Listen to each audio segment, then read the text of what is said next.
Hello everybody, I'm researcher Lim Wan Chi from the Department of Public Relations in University Tunku Abdul Rahman.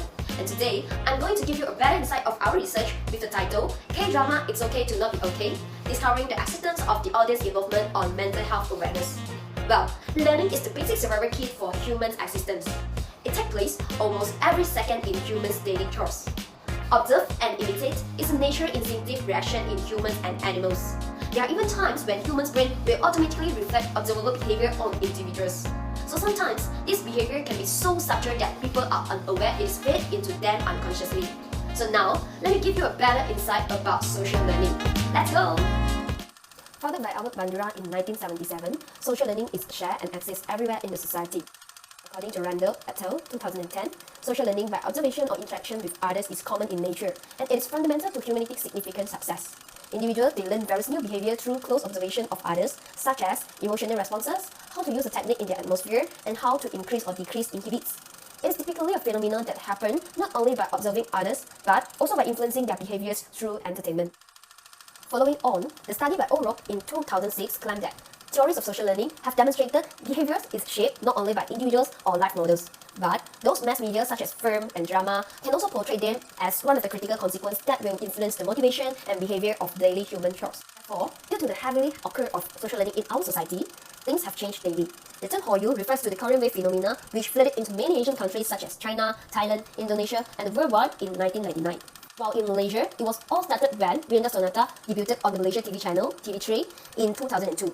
It had successfully infiltrated the die-hardened Malaysians by profoundly influencing people's perception towards Korean fashion, songs, food, and film.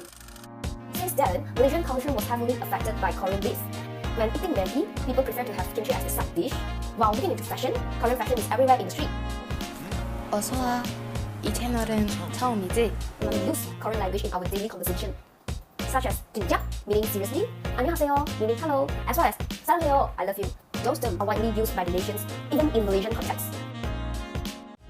So far, I believe you have understood the changes brought by social learning through media.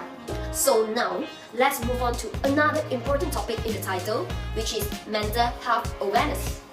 Mental health is associated with depression, anxiety, and stress impacting people in daily chores such as the workplace, economic impact, as well as family stress. In 2015, Ministry of Health Malaysia has published a report concluded that there was increased number of mental disorders in Malaysia.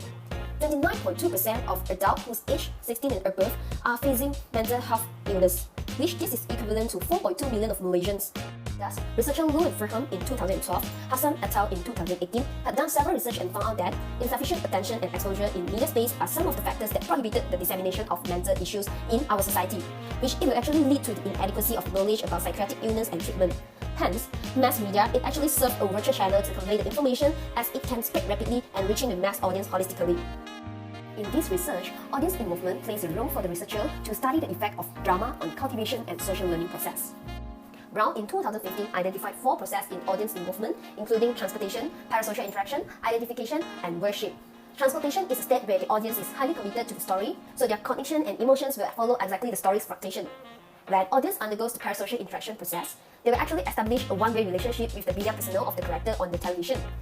Identification tends to explain audience adopt the belief, values, and attitude of what they have observed and internalize it through a self-defining process. While worship, on the other hand, is the most transcendent audience involvement process because the audience tend to see the media character as a god and adulation.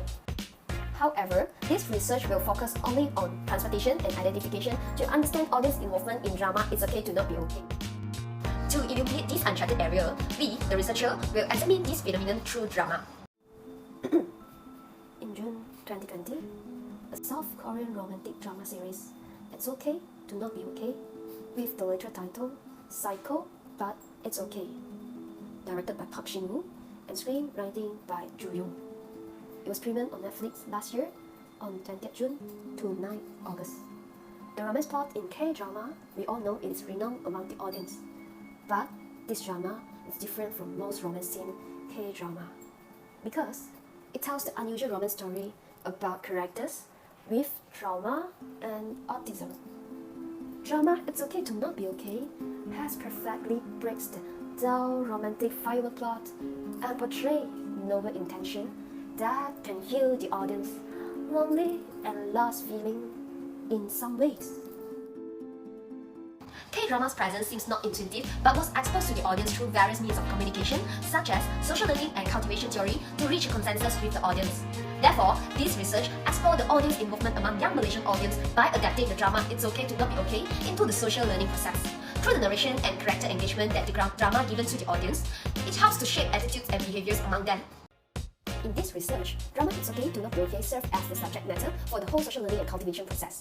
According to Jin and Joe in 2010, television programs serve as the major fundamental that allow the audience to encode the information underlined and then store it in their memory. So, this simply means that people will remember the drama scene and reflect similar actions or behaviors in real life. For instance, the audience will desire to eat kimchi after watching K-drama and tend to adopt this culture in their daily life. While audience involvement here plays a role for the researcher to study the effect of drama on cultivation and social learning process. It leads to audience attitudes and behavioral change at the end. Through this, the researcher explored the identification and transportation process among the audience after watching the drama. In order to explore these phenomena, a qualitative study was conducted by using the phenomenology approach to understand the audience social learning process after being exposed to drama It's Okay to Not Be Okay. We will be analysing the audience stories, views, and perception to explore the audience involvement among the young Malaysian.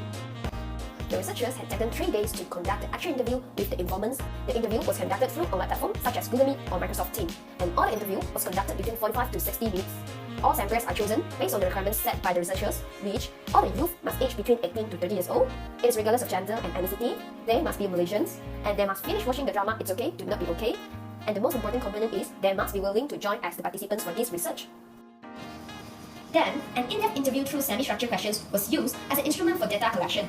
In order to strengthen the reliability of semi-structured questions, we have adopted the interview protocol refinement framework by aligning it to explore the social learning process in terms of audience involvement. We've also adapted the questions through resembling various related research papers to ensure it is much reliable and strengthen the credibility. So, after the interview, we have created 2 teams in findings. Firstly, engagement. The word engagement can be well defined as humans' emotional involvement or commitment to something. In this research, the engagement highlight appear in characters, emotions, and narration. Firstly, character engagement is the participation of self into the drama in which audience is deeply immersed into the character and causing them to lose their identity but share with the character's identity. The informants somehow feel that they are very much like the character in terms of attitudes and behavior when they are performing the daily practices.